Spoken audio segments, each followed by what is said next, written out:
Lección de la epístola del apóstol Santiago.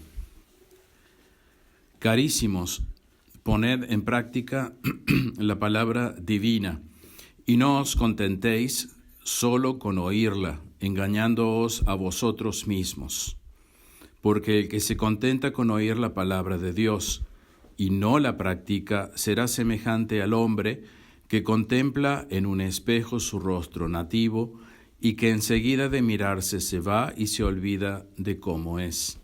Mas quien contemplare atentamente la ley de la perfecta libertad e insistiese en ella, no siendo oyente olvidadizo, sino cumplidor del deber, ese tal será un hombre feliz por sus obras.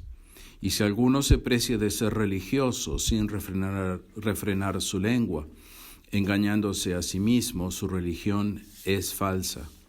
La religión pura y auténtica a los ojos de Dios, Padre, consiste en asistir a los huérfanos y a las viudas en sus tribulaciones y en conservarse limpio de la corrupción de este mundo. Deo gracias. Continuación del Santo Evangelio según San Juan. Gloria tibi Domine. En aquel tiempo dijo Jesús a sus discípulos: en verdad os digo, que si algo pidiereis al Padre en mi nombre, os lo dará. Hasta ahora nada le habéis pedido en mi nombre. Pedid y recibiréis, para que vuestro gozo sea completo. Estas cosas os he dicho usando de comparaciones. Va llegando el tiempo en que ya no os hablaré con parábolas, sino que abiertamente os anunciaré las cosas de mi Padre. Entonces le pediréis en mi nombre, y no os digo que rogaré al Padre por vosotros, porque el mismo Padre os ama, porque vosotros me amasteis y habéis creído que yo salí de Dios. Salí del Padre y vine al mundo, otra vez dejo el mundo y voy al Padre. Sus discípulos le dicen: ahora sí que hablas claro y no usas de proverbios. Ahora conocemos que sabes todas las cosas y que no es menester que nadie te pregunte. En esto creemos que has salido de Dios. Laus tibi Christi. Pueden tomar asiento. En nombre del Padre, del Hijo y del Espíritu Santo. Amén. Queridos hijos, el próximo jueves es la Ascensión. Y aquí en el Evangelio nuestro Señor se está despidiendo de los apóstoles antes de irse al cielo. El jueves se va al cielo. Y le dice que hasta ahora no han pedido nada en su nombre. Qué desperdicio no pedir todo al Padre en el nombre de nuestro Señor Jesucristo. A veces nos parece que no es necesario pedirle todo, pero hay que pedirle todo y en nombre de nuestro Señor Jesucristo. Y el nombre de nuestro Señor Jesucristo es Salvador. Luego, es claro que en primer lugar y antes de todo hay que pedir la salvación, la propia y la de los demás, y todo aquello que nos conviene para la salvación. En la vida solemos priorizar valores que son importantes, que se los pedimos a Dios, pero el error que frecuentemente cometemos es no darles el orden correspondiente. Así, más que la salud, el trabajo, la paz u otros valores que nos son importantes para la vida, la salvación debe ser lo primero, porque lo demás sin ella no vale nada. Toda la salud y el dinero y la riqueza que tengamos mal administrados y con espíritu de posesión podría llevarnos al infierno en vez de salvarnos. O bien, la falta de salud, dinero y paz podrían ser muy útiles para comprender simplemente a través de las penurias y dificultades que por ellos pasamos, nuestra propia miseria y dependencia de Dios, lo que nos ayudaría a acercarnos a Él y salvarnos. Entonces pedirle al Padre en nombre de Jesucristo, y lo primero que debemos pedirle es la salvación por encima de todos los demás bienes que necesitamos. Pedid y recibiréis, para que vuestro gozo sea colmado. San Juan 17:24. Entonces, si no tenemos gozo, hay que pedirlo, pedir la salvación, pedir todo lo demás que necesitamos, en nombre de Jesús. Y a continuación les dice que ha llegado la hora de recibir abiertamente noticia del Padre. Magnífico lo que les dice Jesucristo. Les va a hablar abiertamente del Padre. Ha llegado el momento en que el mensaje de Jesús es claro. Ahora los apóstoles le entienden porque ya no habla más en parábolas, sino abiertamente. Entienden que Jesús conoce todo y que no necesita que nadie le interrogue, y como saber todo sin depender de nadie solo le corresponde a Dios, le dicen: por esto creemos que has venido de Dios. San Juan 16:30. Entonces, allí les dicen a Jesucristo que creen que es Dios, porque sabe todo y porque no necesita de nadie. Ahora sí entendemos lo de un poco tiempo y no me veréis, otro poco de tiempo y me volveréis a ver porque me voy al Padre, San Juan 16:17, que hace 2 domingos atrás tratamos este tema y ellos no lo entendían. Finalmente lo entendieron cuando Jesús les comenzó a hablar claramente del Padre, porque les dice otra vez, salí del Padre, y vine al mundo. Otra vez dejo el mundo y voy al Padre, que es la ascensión. Y ahí ellos entendieron.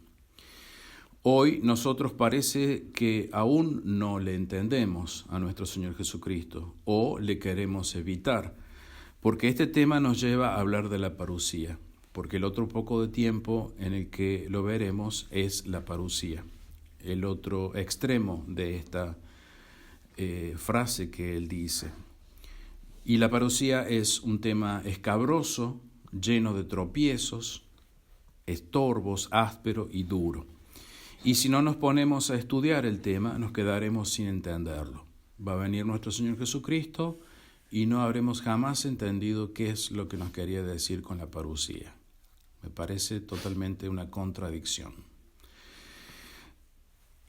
Y sin culparlos, incluso hasta los santos padres se han confundido en este tema porque no era para ellos el momento, había otras cosas más urgentes que resolver, como la divinidad de Cristo, la maternidad de María, en fin, temas realmente muy importantes de nuestra fe, y no podían dedicarse de lleno al tema de la parusía, pero para nosotros sí es el momento. El momento es para nosotros, es hoy, porque todos los demás temas importantísimos de nuestra fe ya han sido resueltos por la Santa Iglesia Católica, pero este tema de la parusía todavía hay muchos puntos oscuros, muchísimos diría yo, y que no hay gente que se dedique a profundizar, a pensarlos, ¿no? Cómo se pueden entender, cómo se deben entender, mejor dicho. Ese poco de tiempo es, como dice San Agustín, y ya lo dijimos, como digo, hace 2 domingos atrás, ese poco de tiempo es desde la ascensión hasta la parusía, en donde lo volveremos a ver, y allí, cuando Jesús les dice, vuelvo al Padre, y dejo el mundo y vuelvo al Padre, allí ellos entienden que se iba Jesús y que después iba a retornar. Y la exégesis es una ciencia precisa. Es ver en la revelación, en la Sagrada Escritura, en la Biblia, lo que Dios quiere que veamos, la realidad de las cosas. Allí hay que ver la realidad de las cosas. Bajo ese prisma hay que ver las cosas. No nuestro propio entendimiento de las cosas. Allí nos vamos a equivocar siempre. Sino la adecuación de nuestro propio entendimiento. O sea, es un constante educar nuestro entendimiento según el entendimiento de Dios. La adecuación, vuelvo a repetir esto, de nuestro propio entendimiento a lo querido y expresado por Dios. Por eso no nos alcanza el tiempo para estudiar las Sagradas Escrituras. Tal vez deberíamos imitar a los judíos que realmente se la pasan todo el día. No llegan ni siquiera llegan a entenderla. Y la entienden mal. Imagínense, todo el día y la entienden mal, ¿no? Porque no tienen la gracia, ciertamente, pero así deberíamos estar nosotros también todo el día, en la medida de lo posible, estudiando la palabra de Dios. Esto no lo hace nadie lo hace. Pues bien, y la primera interpretación de la Sagrada Escritura es la literal, porque pueden haber y hay muchas interpretaciones espirituales, morales o adaptaciones a las cuales no se debería pasar, o uno no se debería dedicar a sacar una conclusión de una interpretación de ese tipo sin antes dedicarse de lleno a la literal. Definir la literal primero, así como debemos primero pedir la salvación, primero debemos dedicarnos a la literal y después pasar a otros valores que son importantes. No decimos que la interpretación moral o interpretación alegórica no sea importante, pero no es la más importante. La literal sí lo es. Y esas interpretaciones tampoco son exégesis, las que son secundarias. La verdadera exégesis es la interpretación literal. Ahora pues, a los apóstoles les queda claro lo que quiso nuestro Señor decir con salí del Padre y vuelvo al Padre. Y porque sabe todo y no necesita de nadie, creemos que has venido de Dios. Ahora creen los apóstoles, después de todo lo que han vivido con Jesucristo, que vino del Padre. Increíble realmente. Ahora creen que es enviado por Dios. Y Jesús les cuestiona esto. No está hoy expresado en el Evangelio, pero es lo que sigue inmediatamente en el Evangelio, San Juan 16:31. ¿Creéis ya ahora? Le pregunta Jesucristo. ¿Ahora creéis? Nuestro Señor es, como diciendo, deberían haber creído antes. Nuestro Señor es el enviado por Dios. No es un enviado más, es el enviado porque es el Hijo del Padre Eterno. Y entienden que es el Hijo porque sale del Padre, que es fuente de toda divinidad, por medio de la procesión eterna o generación eterna, por recibir del Padre todo lo que el Verbo engendrado o generado tiene. Sabe todo y no necesita de nadie. Es Dios y lo recibió todo del Padre. El Hijo lo tiene todo igual que el Padre, pero no es el Padre. Y todo lo recibe del Padre. Y es en ese sentido que ahora los apóstoles creen que ha salido del Padre. Porque si no fuera enviado por el Padre, entonces no se podría creer que tiene todo recibido del Padre. Entonces el haber recibido todo del Padre es indicativo de que es enviado por el Padre. Luego hay que creer en Cristo como aquel que procede engendrado o generado por el Padre, y si no, no se cree en la divinidad de Cristo, si no, no se cree que Jesús es Dios. ¿Y cómo es que el Padre le da todo y Él recibe todo del Padre y no es igual al Padre? ¿Cómo es posible eso? Porque A es igual a A.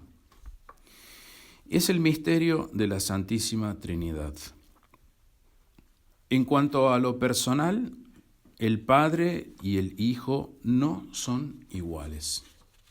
En cuanto a lo personal.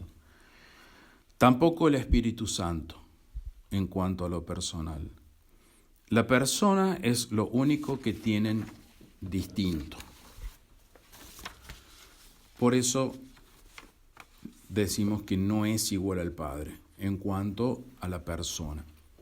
Y de ahí la importancia para un buen católico de estudiar bien, de saber bien el concepto de persona. Es inconcebible que un católico no sepa lo que una persona es o qué es lo que define a una persona. un buen católico debería saber, explicar y definir qué es una persona, independientemente de lo que ese católico estudie, haga, la condición social, la condición intelectual, lo que sea. Porque es la manera de poder explicar la Santísima Trinidad, lo limitado que podamos explicar la Santísima Trinidad, y estas cuestiones de salir del Padre, vuelvo al Padre, y tengo todo lo del Padre, y soy Dios, y no soy Dios, en fin, no se pueden explicar de otra manera si no se explican lo que una persona es. La persona no tiene que ver con la naturaleza del sujeto. Dios Padre, el Arcángel San Miguel, San José, son personas. Pero cada uno es persona en naturalezas distintas. Entonces, la conclusión es muy fácil. Si las naturalezas son distintas y todas esas naturalezas me hacen una persona, Dios Padre, el Arcángel y San José, la naturaleza no hace una persona, porque son distintas y todas hacen, estas personas vienen de una naturaleza distinta. De ahí entonces que se puede decir que la persona no tiene que ver con la naturaleza, porque a distintas naturalezas hay personas. Dios es naturaleza divina, el arcángel es naturaleza angélica y San José es naturaleza humana. Y nosotros también, ¿no es cierto? Ahora bien, hay algo en común en estas tres naturalezas. Son tres naturalezas distintas pero con cosas en común. Y eso es el ser espiritual, las tres naturalezas son espirituales, o, dicho de otra manera, el ser intelectual, las tres naturalezas tienen inteligencia, o el ser racional, el raciocinio, el poder pensar, el poder elucubrar. Y no existe ninguna otra naturaleza con estas características, solo estas tres, la divina, la angélica y la humana. Pero no por tener esta característica en común son las tres naturalezas iguales. No confundirse entonces, son tres naturalezas espirituales, pero no son la misma, no son iguales, son distintas. Aún así, una naturaleza espiritual no es lo que hace de un sujeto una persona. No basta con que sean una naturaleza espiritual para que sea una persona. Porque si así fuera, en la Santísima Trinidad habría 4 personas en vez de 3. El Padre, sabemos que es persona, el Hijo es persona, el Espíritu Santo es persona, y la persona que resultaría de la naturaleza divina misma. O sea, la misma naturaleza divina formaría una 4ª persona, sería una persona más. Y esto va en contra del dogma, si fuera que la naturaleza hace persona, a eso me refiero, habría una persona más. Y esto va en contra del dogma de la fe, Dios uno y trino, la Santísima Trinidad. Luego, la naturaleza divina por sí misma o en sí misma no forma persona. La naturaleza sola, solita, en sí misma, no forma persona. Y además, la naturaleza humana de nuestro Señor Jesucristo, que como ya dijimos, una naturaleza humana es también espiritual o intelectual o racional, como las otras 2 naturalezas espirituales. La naturaleza humana de nuestro Señor Jesucristo formaría en Él una persona humana, si es que la naturaleza forma persona.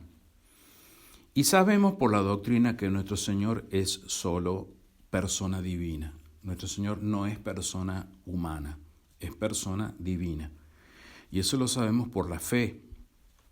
Así como sabemos que la Trinidad son 3 personas, por la fe sabemos que la persona de Jesucristo es divina y no es humana por la fe.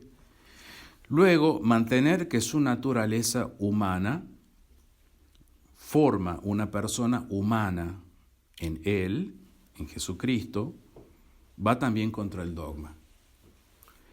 Luego, la naturaleza humana de Jesucristo o cualquier naturaleza humana de cualquier hombre por sí misma no forma persona. No basta la naturaleza para formar una persona. Ni la divina, ni la angélica, ni la humana.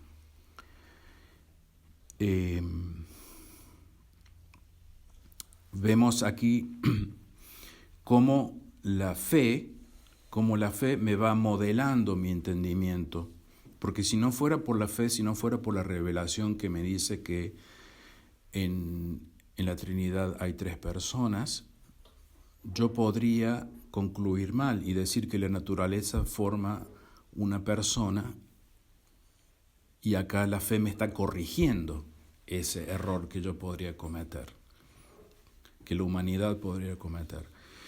Y si no supiera yo por la fe que en Jesucristo hay solo persona divina, y creyera que tiene persona humana, acá la fe me está corrigiendo el error que yo podría cometer. Entonces es necesaria la fe para poder entender correctamente. Es necesaria la revelación, lo que Dios me diga para poder entender correctamente las cosas. Y las cosas más sublimes y más, las más específicas, las más precisas, esas cosas, las más sutiles, hay que entenderlas solo por la corrección que la fe me va guiando para que mi entendimiento, mi intelecto no se desvíe de lo que uno podría imaginar o concluir mal. Bien, entonces la conclusión es que la naturaleza sola por sí misma no forma persona. Luego, mantener que, de esto ya lo leí. Luego, ni la naturaleza divina, ni la humana, ni ninguna otra naturaleza espiritual hacen de un sujeto una persona. En contra, fíjense acá cómo se equivocan estos filósofos importantes, porque no tienen la fe, en contra de Aristóteles, que definió a Dios como la sustancia intelectual pura. O sea, dice que Dios es la sustancia intelectual pura, o sea, la naturaleza. Y Hegel, más de nuestro tiempo, más moderno, igual mantiene lo mismo, mantiene este grave error, porque la fe no les corrige el error. Entonces, cosas importantísimas. La naturaleza por sí misma sola no forma persona, y la fe me ayuda a encaminar bien el conocimiento. Mientras que tenemos ejemplos de Aristóteles y Hegel que por no tener fe se desviaron del conocimiento correcto. Entonces, ¿qué es lo que hace a un sujeto ser persona?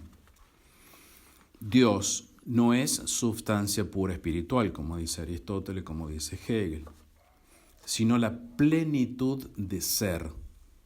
Dios no es una naturaleza pura espiritual, sino la plenitud de ser. O sea, hay un elemento mucho más importante y más básico en el sentido de base, de sustrato, de inicio, de cimiento, que es la plenitud del ser y sobre el cual todo se mantiene, todo el edificio se mantiene.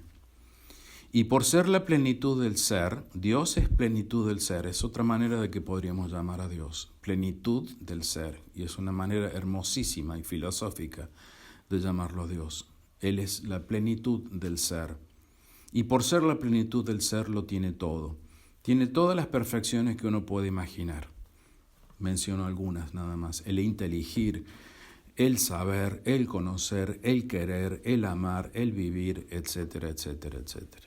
Todas las perfecciones las tiene Dios, porque es la plenitud del ser. En cambio, nosotros no tenemos todas las perfecciones. O si tenemos perfecciones, las tenemos limitadas, porque tenemos limitado el ser. Entonces, lo que constituye en persona, ya sea una persona divina, como una persona angélica, como una persona humana es el ser subsistente propio, el tener ser propio. El tener ser propio es lo que constituye una persona.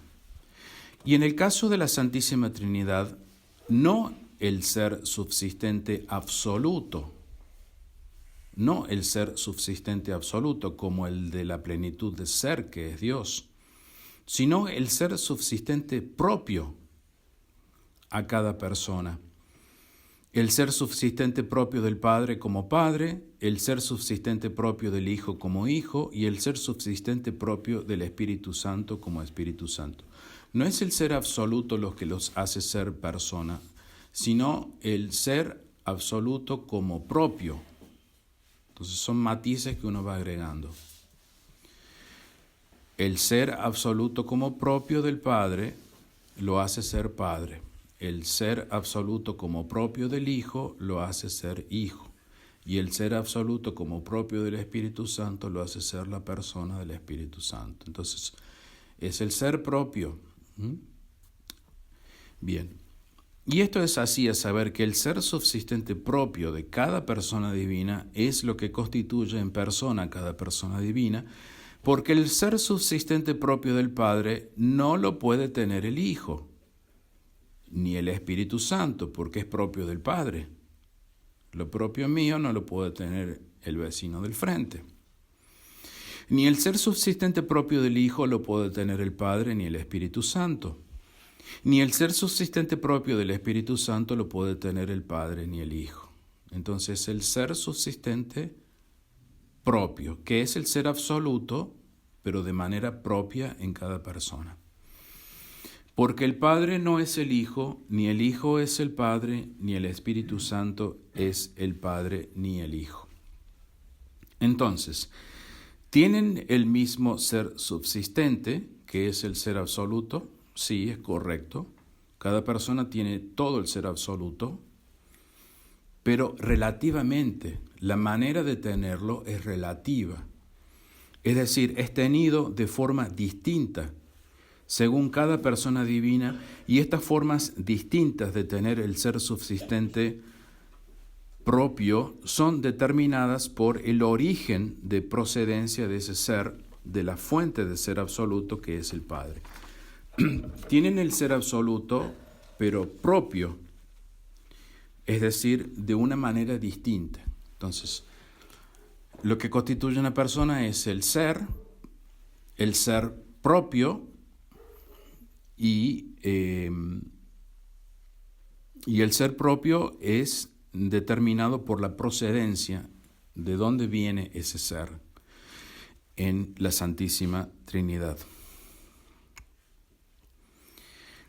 Es decir, las personas divinas se apropian del ser, se adueñan del ser absoluto de maneras distintas. El Hijo se apropia del ser absoluto como Hijo, el Espíritu Santo se apropia del ser absoluto como Espíritu Santo, mientras que el Padre no se apropia del ser absoluto porque es la fuente del ser absoluto. Pero entonces son tres maneras distintas. Uno es fuente, el otro se apropia como Hijo y el otro se apropia como Espíritu Santo. La manera de apropiarse del ser absoluto es lo que los hace ser personas distintas. Y esa manera distinta de tener el ser absoluto es el ser subsistente propio, y es lo que le da a cada persona divina el ser persona distinta de las demás. De esta manera también, ahora salimos de la Trinidad y vamos a la creación. El ser propio del ángel y el ser propio del hombre, ambos recibidos de Dios en la creación, dan a cada ser, a cada ángel, a cada angelito, a cada hombre, que tiene el ser recibido de Dios por participación del ser, Dios les participa del ser, a cada ser, el ser personas, ese ser propio que cada ser recibe, lo hace ser persona, y distintas según la manera de participar del ser originado en Dios por cada uno de ellos. Entonces, yo soy una persona porque tengo una manera propia de participar del ser de Dios, que es única en el mundo.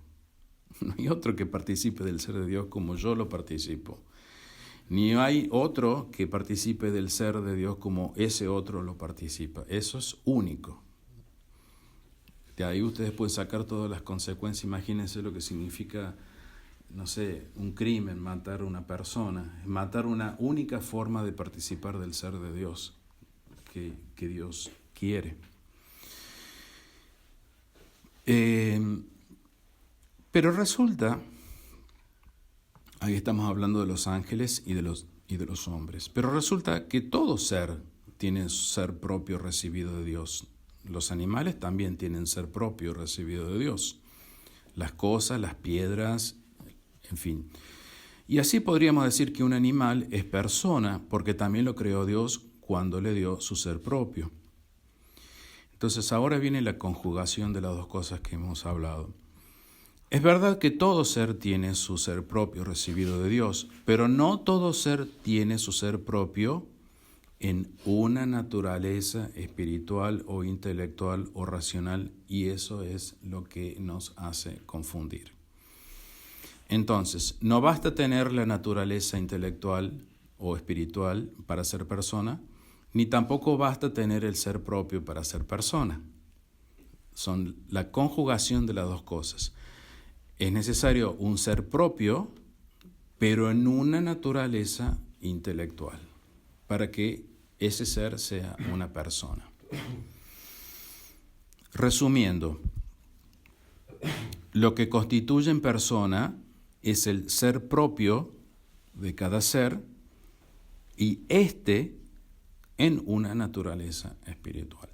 O sea, son los dos elementos que separados por sí solos no me llevarían a tener una persona, pero conjuntamente sí. Cada persona divina tiene el ser subsistente propio, que es el ser absoluto tenido de una manera particular por cada persona, y en una naturaleza divina, que es espiritual, intelectual o racional. Y el ángel y el hombre son personas porque tienen el ser subsistente propio en una naturaleza angélica o humana, que son también naturalezas como la divina, espirituales, intelectuales o racionales. Por eso, tanto las personas divinas como los ángeles y como nosotros los hombres somos personas. Y no hay nada más, no hay otro ser que tenga la posibilidad de ser persona.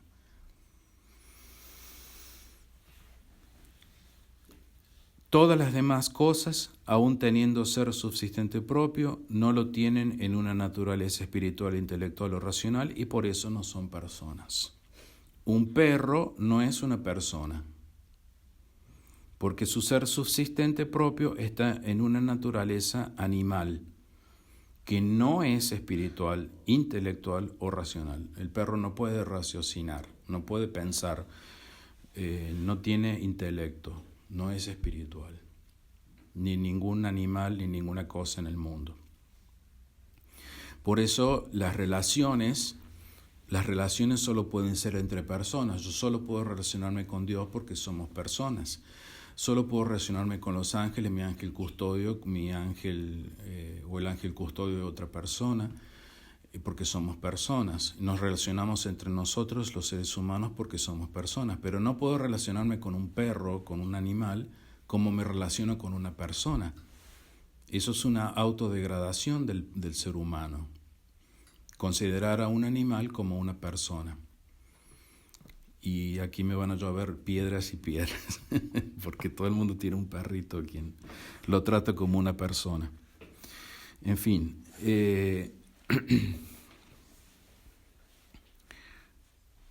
¿dónde estoy?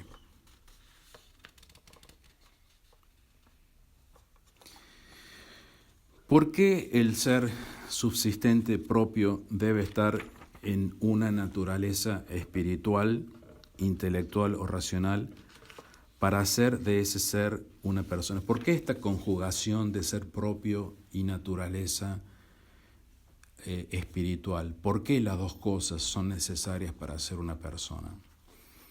Porque la cualidad de espiritual, que lo da la naturaleza, espiritual, intelectual o racional, le da al ser la capacidad de autodeterminarse.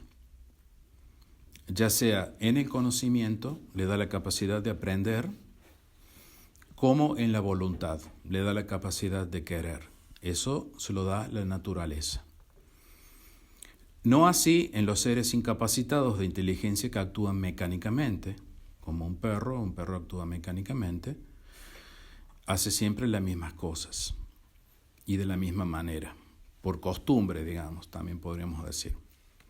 Una persona es tal por esa capacidad de conocer con su inteligencia y de querer con su voluntad y de poder alcanzar esto por su propia capacidad de determinarse a alcanzar esto. Tiene autodeterminación de conocer y de querer. Por eso una persona que no puede llegar a autodeterminarse, a conocer, a querer conocer y a querer el bien y no hacerlo, es una persona que da mucha lástima y es muy pobre, una persona muy, muy pobre. Una persona que no se dedica a aprender el bien o a alcanzar el bien se autodegrada, no pone en funcionamiento todo lo que Dios le dio. Mientras que un ser que no esté capacitado de conocer ni querer no puede extenderse más allá de sus límites mecánicos y eso le hace ser más una cosa que una persona. ¿Por qué es el ser subsistente propio en una naturaleza espiritual, intelectual o racional lo que le hace ser persona y no solo la naturaleza intelectual como la mayoría confunde? ¿Por qué no solamente la naturaleza nos hace ser persona? Porque la naturaleza espiritual, intelectual o racional no siempre está en acto. Mi inteligencia no siempre está en acto, sino que está en potencia con respecto al ser. El ser siempre está en acto. La inteligencia no constituye a un ser en persona porque no siempre está en acto. Es decir, una persona no es simplemente un ser inteligente, sino un ser inteligente en acto. Un ser inteligente que pone su ser en acto. Y la inteligencia que pone, su inteligencia en acto. Y la inteligencia de una persona depende del acto de ser de esa persona. El ser propio, ya lo dije antes, es distinto en cada uno de nosotros. Entonces, el acto de ser, al ser el ser distinto en cada uno de nosotros, el acto de ser también es distinto. Y los actos de ser son distintos entre una persona y otra, porque no es lo mismo el ser subsistente propio en un hombre que el ser subsistente propio en un ángel, que el ser subsistente propio en cada persona de Dios. Ciertamente, y esto es una verdad de perogrullo, pero hay que decirlo porque vale la comparación, Dios es más inteligente que un ángel y que un hombre. ¿Por qué? Porque Dios es la plenitud de ser. Y el ángel tiene menos ser que Dios, y el hombre menos ser que el ángel y que Dios. Así de simple. Aún entre los hombres sucede esto, y entre los ángeles también sucede esto. El ser subsistente propio de cada hombre es propio, no es el mismo para cada ser humano. Hay hombres más capaces y los hay menos capaces, y eso ¿de dónde viene? Del ser que recibe el alma cuando cree a Dios. Y hace a esa alma más o menos inteligente, sapiente y determinada. El ser está siempre en acto, la inteligencia y la voluntad no. Entonces la inteligencia y la voluntad deben ser movidas al acto por el ser. A mayor acto de ser, mientras yo más ser tenga, mayor respuesta o mayor movimiento le puedo dar a la inteligencia o a la voluntad, de lo que está potencialmente en acto. Están como dormidas la inteligencia y la voluntad, y a veces permanecen toda la vida dormidas, inteligencia y voluntad en las personas, porque el ser no las pone en acto. Hay hombres más despiertos, hay hombres que están más dormidos, por la esencia de la naturaleza y de la sustancia como algo que les contrae, que les tira en contra, porque es potencia, porque están en potencia, y que sin el ser no es nada. Entonces es el ser el que tiene la batuta, por así decir. Es el ser el que pone en acto la inteligencia, la voluntad, que están en potencia. Y de ahí resulta que hay personas más, uno dice más inteligente que la otra, más despierto que el otro, más voluntarioso que el otro, etcétera, etcétera. Uno compara a las personas. Estos son problemas fundamentales filosóficos. Y debemos hablar de ello para entender un poco y salir de la confusión. Por eso los discípulos ahora sí le dijeron: en esto creemos que has venido de Dios. En esto creemos, en la razón que tú nos das sobre tu procedencia, porque tú nos has dicho que has salido del Padre. San Juan 16, 28. Esta expresión nos está indicando que no se trata de un simple Mesías, como lo fueron los que no salieron del Padre, como los patriarcas y profetas, o cualquier otro enviado o ungido, como el caso del rey David o Salomón, sino del Mesías con mayúsculas, que salió del Padre. Así hay que creer en Cristo. Hay que creer en Él como el ungido de Dios Padre, como hijo que sale del Padre, con procesión eterna, porque si no, Cristo no sería Dios. Y en un pequeño paréntesis, porque aquí está el problema de todas, digamos, de las religiones y de los que se separan de la Iglesia Católica, aunque uno parece al principio de no encontrarle cómo, digamos, entender estas cosas, de qué me sirven o cómo yo hago, para qué me sirven estas cosas, no le encuentro sentido tener que hablar de esto. Pero los protestantes, por ejemplo, creen en Cristo, pero no como un simple ungido, creen en Cristo, pero como un simple ungido de Dios. Es decir, creen en Cristo como un hombre, un ser humano ejemplar, muy, muy bueno, a quien hay que seguir por lo bueno que es, por todas las cosas buenas que nos enseñan, pero no creen en Él como quien es Dios que ha salido del Padre. Entonces, veamos la tamaña diferencia que hay entre un protestante y un católico de la verdadera fe. Lo mismo podríamos decir entre el novus ordo y la verdadera fe. Tamaña diferencia. Y también veamos por qué los protestantes son herejes, porque no creen que Jesucristo ha salido, o entienden mal el salido del Padre, no lo entienden como que el Padre lo ha generado y como que Jesucristo es el Hijo y que es Dios como el Padre. Y por eso no merecerían ser llamados cristianos realmente. Bien, cerramos el paréntesis. Pero entonces el poder explicar esto salido del Padre a partir del conocimiento que uno tiene de persona puede llegar a concluir por qué los protestantes son herejes. Ahí se ve la practicidad de saber las cosas y la necesidad de saber las cosas en profundidad. Y por eso los apóstoles dicen: ahora creemos que has venido de Dios. Lo que equivale a decir: ahora creemos que eres Dios, el Hijo de Dios. Entonces, creer en que Cristo es Dios porque ha salido del Padre está a la base de nuestra fe, la verdadera fe católica. Y porque si los apóstoles son personas capaces de conocer y creer y de autodeterminarse a amar a otra persona, y si el Padre, que es una persona divina distinta de la persona divina del Hijo, es capaz de amar al Hijo, entonces, porque vosotros me amasteis y habéis creído que yo salí del Padre y vine al mundo, les dice Cristo, ¿cómo el Padre no os va a amar a ustedes cuando ustedes me aman a mí, que soy su Hijo? Entonces, el Padre ama a los apóstoles porque los apóstoles aman al Hijo.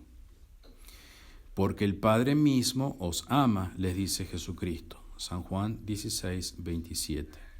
Y nos está dando la esencia del amor que Dios Padre nos tiene. El mismo amor que le tiene al Hijo. Entonces, si a la base de nuestra verdadera fe está el creer en Cristo y el amor a Cristo, ¿cómo no me va a querer el Padre si yo creo que Cristo salió de Dios, Padre, y el Padre ama a su Hijo? Entonces, el que no cree que Cristo salió de Dios en este sentido de que Cristo es Dios, porque salió del Padre, el Padre no lo puede amar como lo ama a Cristo, ni como ama a un verdadero creyente. Entonces podemos decir, el que tiene la verdadera fe realmente puede decir, Dios Padre me ama. Por eso la importancia de tener la verdadera fe, los verdaderos conceptos. Y esa es la revelación que nos está haciendo Cristo. Por eso les aclaró Cristo que no hace falta que Él ruegue el amor del Padre por ellos, porque el Padre os ama, porque habéis creído en mí que he salido de Él. O sea, el que cree que Jesucristo es Dios porque ha salido del Padre, no hace falta que Jesucristo le diga al Padre que lo ame, porque esa persona, al creer en Cristo, el Padre ya lo ama. Saber esto, poder explicarlo a uno mismo y también a los demás, recordarlo, meditarlo, contemplarlo, es esa la verdadera adoración a Dios. Alabad con júbilo a Dios, cantad salmos a su nombre, dadle gloria y alabanza en toda la tierra, dice el introito de la misa de hoy. La verdadera adoración a Dios, conocer verdaderamente a Dios. Hay que preservarse de la piedad sentimentalista y puramente devocionista, que si uno no se siente bien, es como que si la religión no significa nada para esa persona. La religión significa solo en cuanto le hace sentirse bien a la persona, y eso es un error gravísimo. Y hay que profesar la verdadera forma de religión, que consiste en vivir en consonancia con lo que se sabe y se cree, en vencerse a sí mismo y en hacer el bien. Y todo lo demás es ilusión. Vivir en consonancia con lo que se sabe, lo cual, si no se explica, si el Padrecito no lo explica, no se sabe. Y se cae en el devocionismo. Como el Padrecito no les explicó y se cae y se queda encerrado en una laguna que no se entiende nada, se cae en el repeticionismo de devociones que seca y desgasta, devoción tras devoción, sin llegar a relacionarse jamás con Dios. Estoy sentado como loro diciendo oraciones todo el día. La verdadera devoción es una relación personal entre la persona y Dios, porque Dios es una persona y yo soy una persona y me tengo que relacionar. Es como si yo, invitara a una persona a tomar el té y en vez de hablar con esa persona me dedico a leer el celular. Es exactamente eso lo que hacemos con Dios. Él está allí presente, pero yo leo, repito, no me estoy relacionando con una persona. La verdadera devoción con Dios es intimidad con Dios. Y si estas cosas no se explican filosóficamente, ¿por qué esto está mal y esto está bien? Hay que explicarlo filosóficamente. Se cae en una confusión tremenda, creyendo que la verdadera religión consiste en la interminable práctica de devociones que nunca acaban, que todos los días aparece una nueva y que terminan frustrando al alma porque cansan, son muy agotadoras. Hay que conocer estas cosas y explicarlas, porque si no se cae en una moral y espiritualidad sentimentalista que viene del protestantismo que ahoga. La religión no consiste en un recetario de cosas. Hacer esto a tal hora, hacer lo otro a tal hora. No. Consiste en una relación íntima con Dios. Y esto se lo puedo discutir a cualquiera. Porque si no, la vida es un infierno. Si no hay una relación íntima en la familia y cada uno se dedica a leer el celular por su lado, no es familia, no es nada. Hay que conocer teología, hay que conocer metafísica, hay que poner en práctica la palabra divina, no contentándose con solo oírla, porque esto es un autoengaño, nos dice el apóstol Santiago en la epístola de hoy, Santiago 1:22. Pero como falta teología o ciencia sagrada y falta su soporte o instrumento, la metafísica filosófica de Santo Tomás de Aquino, esto falta en los sacerdotes, se es incapaz de darse cuenta qué es lo que quieren decir las Escrituras. Porque el que se contenta con oír la palabra de Dios y no la practica, Santiago 1:23, es como si Dios no le hablara. Se la olvida uno. Mas quien contemplare atentamente la ley de la perfecta libertad, y tenemos perfecta libertad porque somos personas, e insistiere en ella, no siendo oyente olvidadizo, sino cumplidor del deber, ese tal será un hombre feliz por sus obras. Santiago 1:25. Solo una persona tiene la capacidad de ser libre y feliz. Los animales no. Ellos son mecánicos y tampoco pueden darnos ellos la libertad ni la felicidad. Si alguno se precia de ser religioso, como quien practica muchas devociones, y por eso nos confunden, ¿no? Mientras más devociones se practiquen, más religioso se parece, pero sin refrenar su lengua, engañándose a sí mismo, su religión es falsa, dice Santiago 1:26. Tal sucede cuando alguien cae en el pietismo de las devociones, viene una marea alta y es derribado, porque no tiene un sustrato, no tiene un cimiento firme.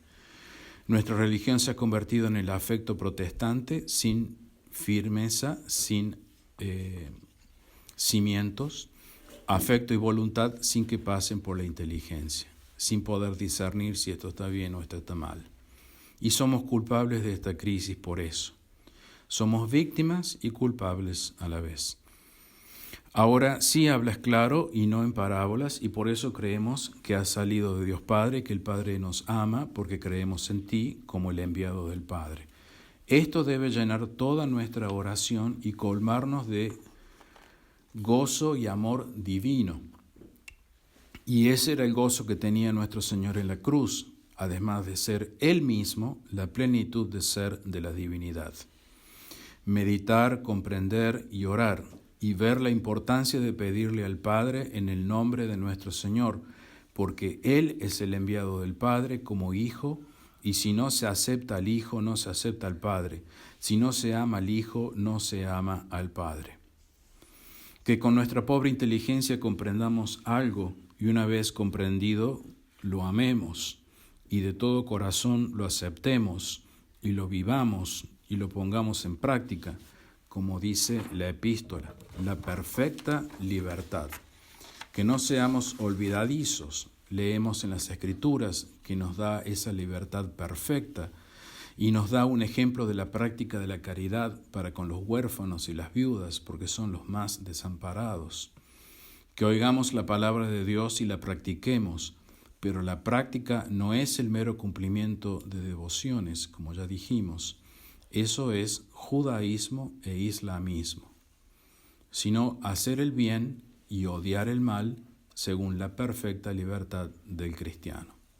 Ama y haz lo que quieras, así de amplia es la moral católica y la única verdadera, porque las otras morales son simplemente engaños del diablo. Ven, Señor Jesús, no tardes. En el nombre del Padre, del Hijo y del Espíritu Santo. Amén.